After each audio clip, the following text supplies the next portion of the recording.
Fellas, I want to talk about cooling. In one of my recent videos, you notice this thing skyrocketed on the temps. And also, if you have a 450 or any Powerstroke, pay attention. This is a new truck, just a hair under 10,000 miles, and we got problems, fellas. So, oh shoot, hopefully you can see. Yeah, you can see. So there's a wire that runs between the serpentine belt that goes into the clutch fan. Well, that wire unclipped in two locations. The serpentine started sawzawing away and cut through the wire. So that's the short version of the story. Fan clutch never worked. That's why we never heard it in the video. If you got a Powerstroke, pay attention. Here's a wire. You can tell my boys already got it all set up to come in and solder them come Monday. But this is your serpentine belt. They put this cardboard here so they could solder and not ruin the serpentine belt. But that wire runs under that serpentine belt into your fan clutch, which sits right there. Pay attention. Make sure you're clipped. There's a metal clip on that wire. Make sure it's well tucked in. Biggest culprit here, manufacturer never clipped this guy in. If you're a car guy, you understand these things are never the same once they get, oh, come on, focus. They're never the same. Once they go in, they don't come out very easily, and that's the intention of this clip. Well, guess what?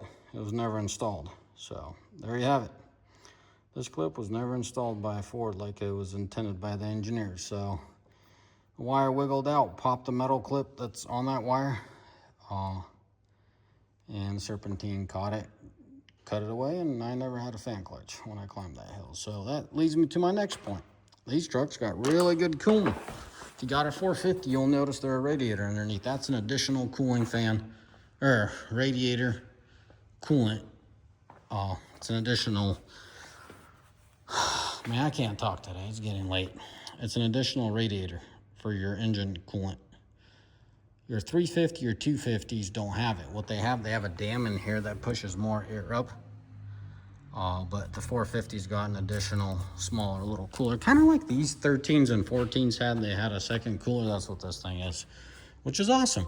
If you go watch my video of me pulling 47 gross, right? It was 37 behind it. This truck's 10K all day. It has tools and it has a good sized fuel tank, additional fuel tank in the back. So yeah, it's 10K all day. So when I was climbing that hill, 6-7% hill climb for 10 miles in the video, you'll notice the coolant topped out at 219, which is very impressive considering the fan never clicked in because it had no way of clicking in.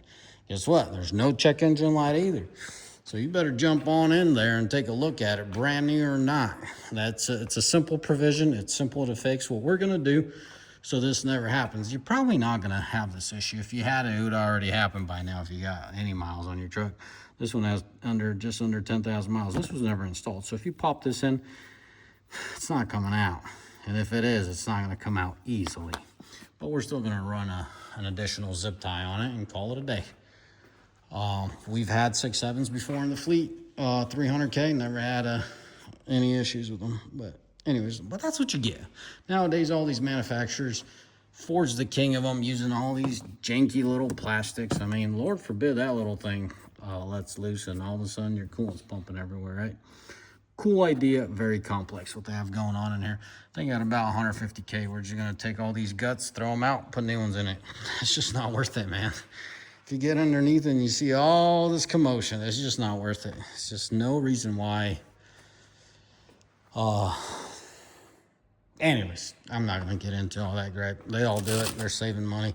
One thing I do notice, the current 26s have a dinky looking hose, half of the size of that. Does anyone know what's going on?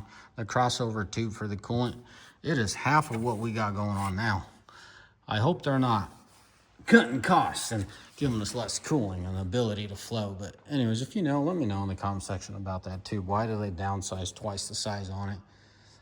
So I noticed that a couple brand new rigs got dropped off at the local Ford dealer, and that's one of the things we noticed. And it's like silver, stands out as a sore thumb. It's like the weirdest thing.